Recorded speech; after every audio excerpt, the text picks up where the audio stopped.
A war is about to erupt. It will strike at the very heart of the Second Industrial Revolution.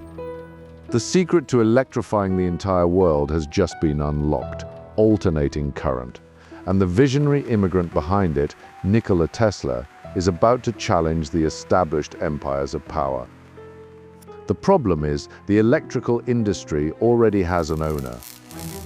Thomas Alva Edison, the great American genius, understood that Tesla's idea posed a threat to his direct current monopoly. Without mercy, he unleashed a no-holds-barred war against Tesla. Facing a disturbing smear campaign of corporate sabotage meant to cause panic, Tesla didn't break. Instead, he doubled down, placing one final, ultimate bet on his revolutionary science and technology. His all-or-nothing gamble wouldn't just save him, it would illuminate the entire world. But long before the War of the Currents, his origins were deeply humble and entirely mythical.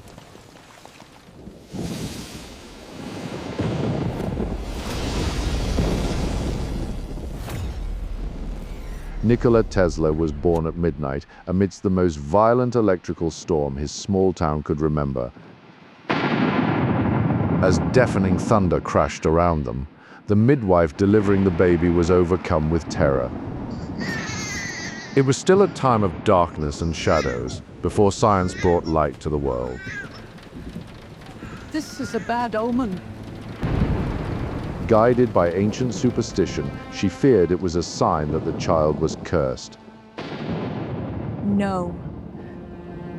He will be a child of the light.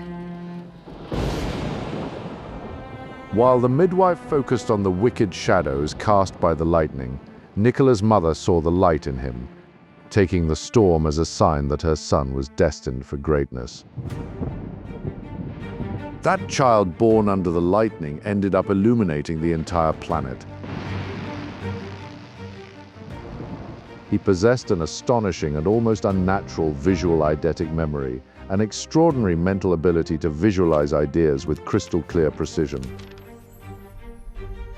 While other engineers took months on calculations, he didn't need paper blueprints or crude prototypes. He could build, test, and modify his complex inventions on his mind.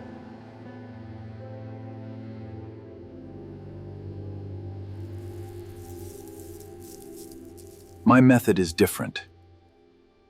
I do not rush into the actual work first. I build the device in my imagination. The entire process of engineering and invention occurred in a perfect simulation. He was capable of projecting a hyper-realistic three-dimensional laboratory confined entirely within his own brain. Then subject motors to rigorous stress tests mentally, and was able to identify flaws from friction or dynamic wear long before he ever had to waste a single physical screw. Recognizing his genius, his manager at the Continental Edison Company urged him to seek American capital. He sent him across the ocean with a letter to Edison himself, writing, "I know two great men, and you are one of them. The other is this young man." He arrived in America as just another immigrant, but with the advantage of his extraordinary mind. His only goal was to contribute his knowledge and start working for the only man he admired, Thomas Edison. However, that admiration was never mutual. Though a brilliant businessman, Edison was hiding a massive vulnerability. His direct current system was already outdated.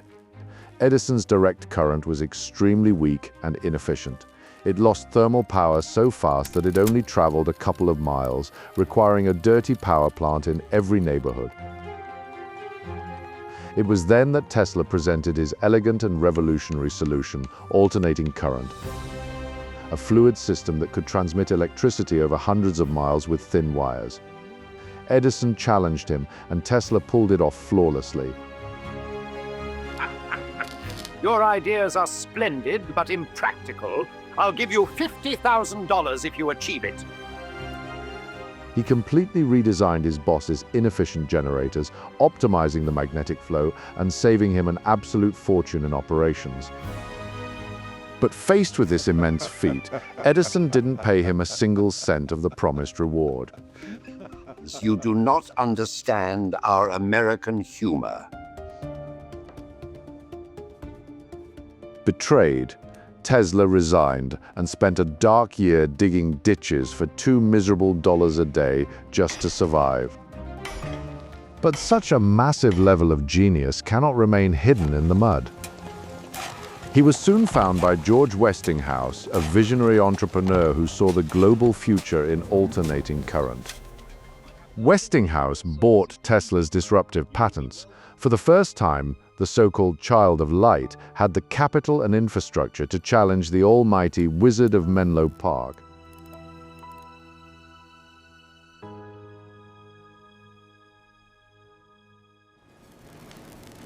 As Tesla began building his alternating current generators, what was once just a theory finally became a reality.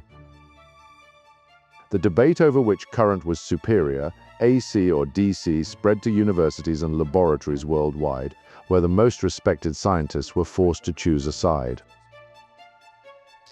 I have bet on DC. Tesla's alternating current is a dangerous mistake. But this conflict quickly ceased to be a noble debate of science and physics. It transformed into a visceral psychological war, a dark campaign designed to inject pure terror into the population. I cannot let the competition keep gaining ground. I will not allow alternating current to win. From his comfortable office, Edison was genuinely terrified. Analyzing the numbers, he immediately saw that his lucrative direct current empire was about to become obsolete scrap metal. Driven by a desperate need to protect his electrical empire, the established inventor orchestrated one of the most ruthless smear campaigns in history. His underlying strategy was both simple and devastating to convince the American public that alternating current meant imminent, terrifying death. To achieve this, his tactics quickly devolved into the macabre, with the laboratory paying impoverished children 25 cents for every stray dog or cat they could drag off the streets. In disturbing public demonstrations, he electrocuted them without mercy using modified generators. Dogs, cats, and even horses fell dead, to prove that Tesla's power was lethal.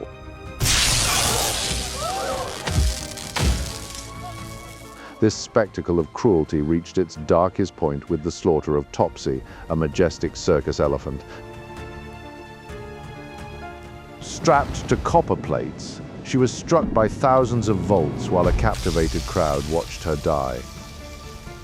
Edison orchestrated this spectacle of death because he wanted the consumer to see Tesla's wires not as progress, but as a lurking monster. But the campaign didn't stop in the streets. It reached the halls of government. He quietly convinced New York State to use his rival's technology for a grim new invention, the world's first electric chair.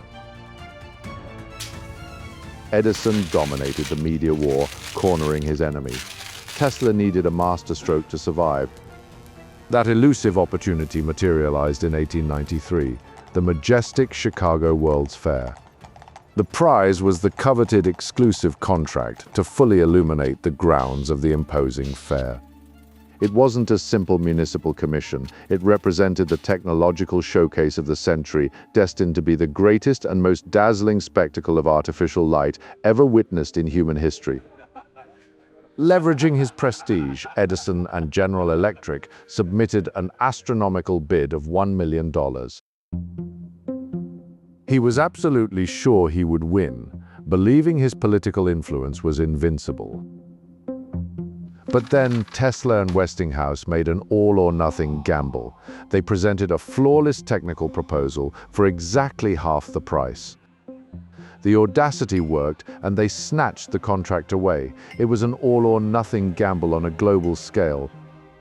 If Tesla's system collapsed before the world, alternating current would die that very night, leaving his legacy stained by a monumental public failure. They will fail!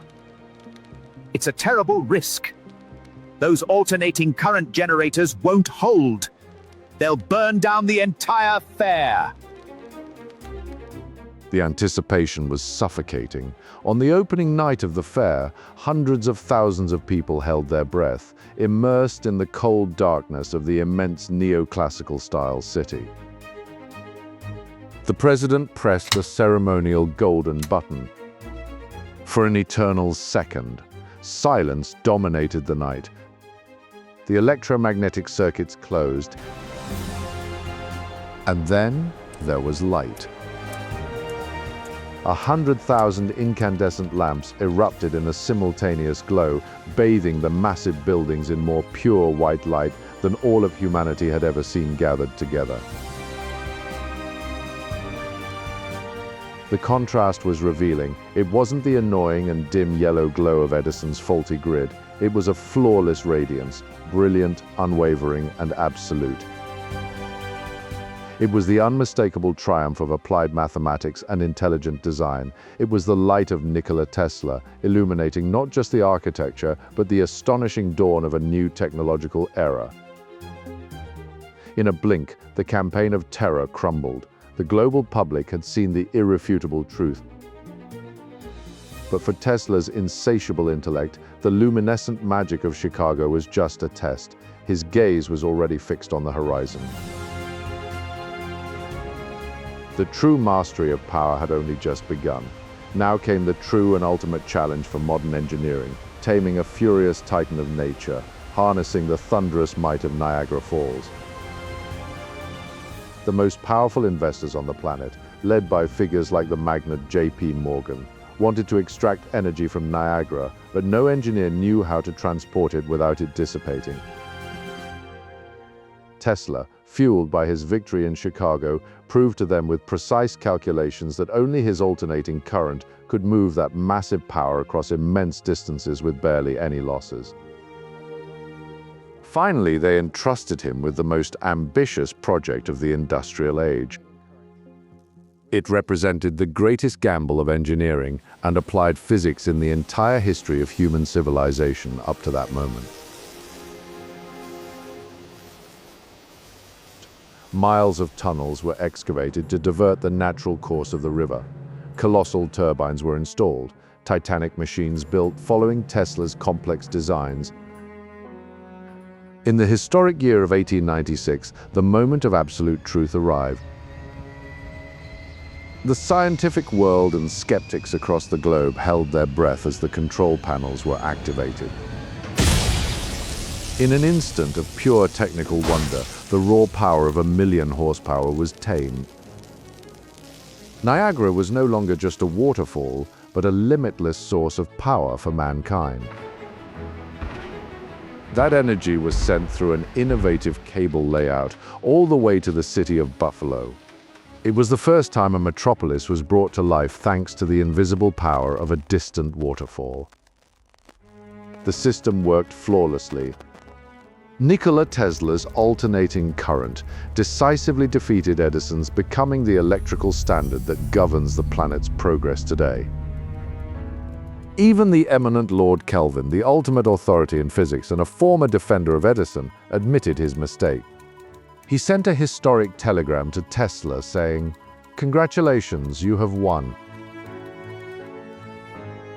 With that final undeniable triumph, the brutal war of the currents was officially over. The enigmatic child of light had fulfilled his destiny, transforming humanity's night into a permanent and productive day. Thomas Edison lost the ideological war, but he saved his empire.